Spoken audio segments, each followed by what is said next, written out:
Welcome to Special Forces World's Toughest Test on Fox, Season 4, Episode 3, Warzone. Alternatively, where are Cody's gloves when he needs them? Right. So, by the way, there's spoilers. So, somebody made a comment on a spoiler, but I think they were joking. I think they were making a joke. You know what I'd say. I don't care. So, we have, we're going to talk about who left and the results of this episode. So, we start with kind of the focus of this episode tends to be on Brianna, Chicken Fry, LaPagiola. That's the gal. That's her name? Well, Chicken Fry is like a nickname. Oh. We know nothing about her. I had to Google who she is, and I still didn't know. I was like, oh, okay. She's just influential in circles I'm not in. That's fine. And then the other one was Nick Young, a former basketball player, I assume. Once again, seems like not an area that I'm really in. So, for those of you who are only here for Cody, we will start with that, which is, it seems like Cody's in good shape. It pains me to say it, but it seems like he's in good shape. He says he works at an hour a day, and he had 9 weeks to prepare, so he should be in good shape. The problem is, my opinion is that he is on this show to prove that he is a manly man. Okay, the problem is nobody has an issue with him because they don't think that he is physically strong. I've never heard anyone complain who's like, I really respect everything that Cody does, except he can't lift enough weights or run far enough. Like, no one has ever said that. All of the criticisms of Cody have been about his character, the way he treats other people, the way he treats especially his family members, how he talks about them, financially, how he takes advantage of them. How he can't please a woman? Okay, sorry. I was wondering why you were smirking, and I'm like, what has he got in his back pocket? John's favorite new bit of information, which is from the Christine's book, which is that on their wedding night, as she had never even been kissed until that day, it was painful enough to where they couldn't try again the rest of the honeymoon, which leaves only two options. He doesn't know how to, or he didn't care enough about the woman he had committed to for eternity. Either way, not manly. Neither one of those are, there's not like a more flattering version of that. But what's interesting is what I'm seeing on the show is that he still is not a team player. He doesn't really care about anyone else. He doesn't care about any team stuff. He would be a horrible improv partner, just to bring it back to things that matter to me. But it's just funny. But he led his crew in getting the casualty, and by led I mean he told them to just suck it up and go on and leave the other casualty that they didn't even check because he was like, let's go. So we had two main challenges, which is what John was referring to, and one of them was, and of course we spent a majority of the time wondering around about their environment. Was this built for the show? Is this an old military training facility? Because we're like, surely these aren't real ruins that they're blowing up right. with fake dynamite, fake bombing and stuff. And so we're like, well, I don't know. Do you think they made it for the show? And they were like, well, it's probably, it could be an old military training facility. So we're like Googling. That's what we're obsessed with during this. Well, and much like Sister Wives the show, instead of picking on him, they pick on Brianna. And it's like, yeah. Maybe there's stuff we didn't see that she should have got picked on for, but we didn't see it. And I feel like they should have picked on the dude trying to lead everything and into failure. So Cody, Brianna, and then I'm looking at my cheat sheet, which is also on your screen. Christy Rampone, the soccer player, the world champion, were on a team, and the goal is they had to go through this thing. You were supposed to find the injured American soldier by checking for a thing. A flag. They did not indicate. Both of us thought that they indicated there was only one. They did indicate there was only one, but you were supposed to find a second one and get them out too. So, so they go up, they put him on a stretcher, and then what Cody does is he's just like, I'm so strong, I'm gonna go, and I'm not gonna check to see if other people have their hand on the thing, are ready to lift anything. And then they get to the second and nobody's got stinking gloves. The one time he needs it in his life so far that we've ever seen, no gloves. Yeah, and and it kind of looks like the gurney has like a metal lip, so when you're carrying it, it's a metal, like, which seems like a horrible design for something that's their handholds. But anyway, They get to the second combatant.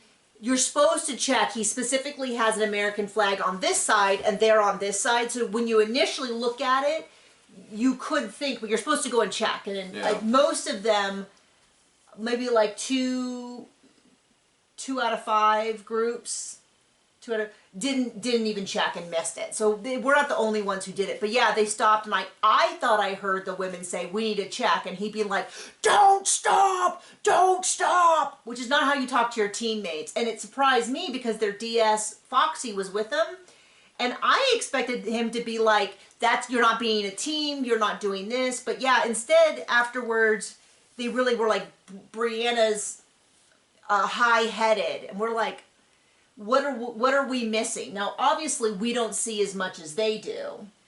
But then also, you know, they're mics, so he might not have heard what Cody said, or that the girls indicated they wanted to stop and check. Yeah. So it was a little confusing to me. Everybody else, they kind of... Nick Young was the other one, the basketball player. Again, no gloves, who kept saying his hands, my hands. And I bet and almost quit. Yeah. Almost quit like 30 yards from the end, and he did continue, but we'll get back to him later. So they pulled Brianna out, they talked to her. She was in with Zach Bryan, once again, also someone. I'm more into European metal, and how would you even describe your taste? Anything with a good guitar? At this point, classic. Oh yeah, right. You know, classical thing. Classic rock like Nirvana. What's that album from No Doubt that came out 30 years ago today? Oh geez. Anyway. Tragic Kingdom. Yes, that one. You're impressed that I remember that. That was like my favorite album when I was in high school. Yeah, so we're into classic rock like that. If you go to a classic rock station, it's like Blink 182, and you're like, what? I'm old. so old. Yeah, so anyway, point being, we don't listen to country. Other than I've been really getting into the Highwayman song by Willie Nelson. My TikTok. I've been listening to Clutch, but I don't think they're too new.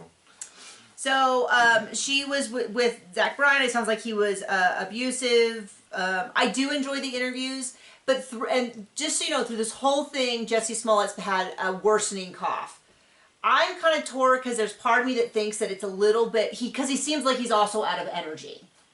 But the cough does sound objectively horrible. Yeah. Like whether he's playing up the cough or not, that is a real cough. I couldn't make that cough right now. They could feel or you could hear it swelling. Well, and when he breathes in, it gets crackly. Yeah. So I mean, it's not real. Like if this is well and this is sick, he's over here, and maybe he's pushing it like in this range, but there's no way that is fake. Right. I couldn't fake that cough. And you could hear it when he breathes in, it's like, and he does sound awful. And so they kick him out. They kick him out. So he has been removed for medical reasons. And then they go that. So then we have the second challenge, which is essentially they're yelling at them while they run upstairs. And then they have to go across a long ladder between 2 buildings, 40 feet up. Yep. So it is very high. They are tied in. No one is actually going to die. But I think for most of us, like being tied in helps a little bit, but negligible versus the height. I mean, I think I'd be down in 3 steps or less. Like done? Or you'd fall? Fall. Or I'd grab the thing, or I'd grab the ladder. I think so there is a cord overhead, and you're not supposed to touch the ladder with your hands, or the cord overhead, obviously, with your hands. You're supposed to walk across it, and it is bouncing a fairly significant amount. Cody does it. They do give him a hard time for, like, pretend your wives are on the other side. They have an interview with him being like, I used to have 4 wives, and now I have 1, and I try to make her proud every day. And we're like, okay, we get it. So he does fine. Chicken Fry does fine. And then Christy Rampone, she falls, but she falls because she's going too quickly. And I really feel like there needs to be different reasons why you... Like, I feel like that's... I don't know. I don't fault her for that because it's like... yeah. It's bouncing so much, and what she did was she put a foot and she missed a rung.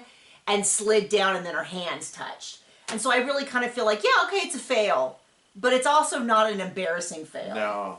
It's, you know, like really super impressive. And then it seems like everyone else was kind of similar. There was a misstep here or there, trip, or the people who failed. And she was the only one who like legitimately fell off and was like swinging. Right. And seemed to hold herself together pretty well. So it was a fail, but not a big deal.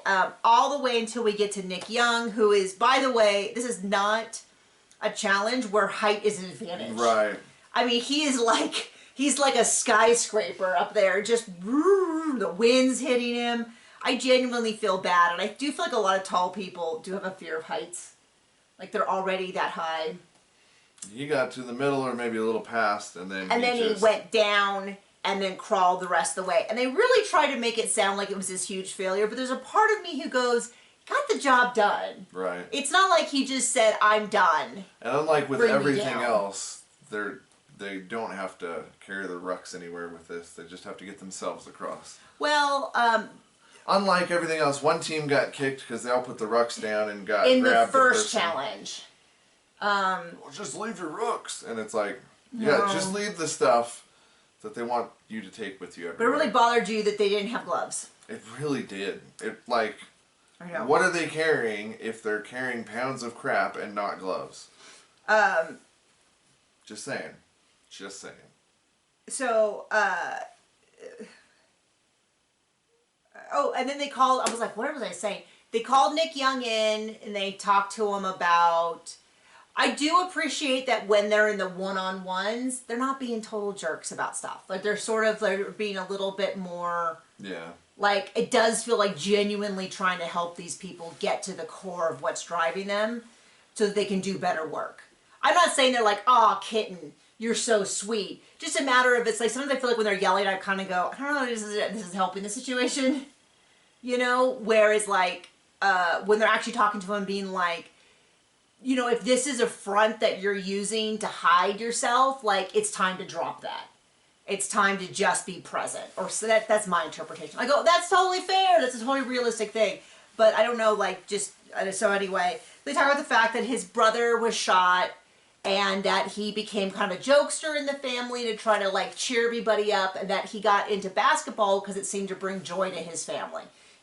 Clearly incredibly tall, so he had that going for him, but then also was talented in the sport, and it brought, and you hear that a fair amount from comedians. There's a fair amount of comedians that had sick or depressed parents who, especially moms, there's a disproportionate amount, I'm sure for no reason whatsoever, of comedians with sad parents who felt like they had to entertain them to keep them happy.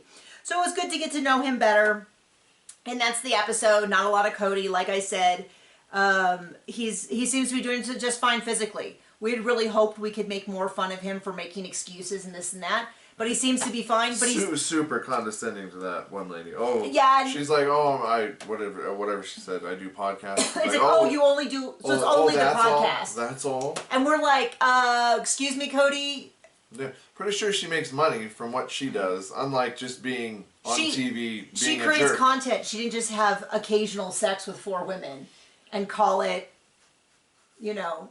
Oh, and there was, yeah, anyway, I'll tell you about it later. There's another Sister Wives sneak peek. So thank you so much for joining us. That is the episode. Bye.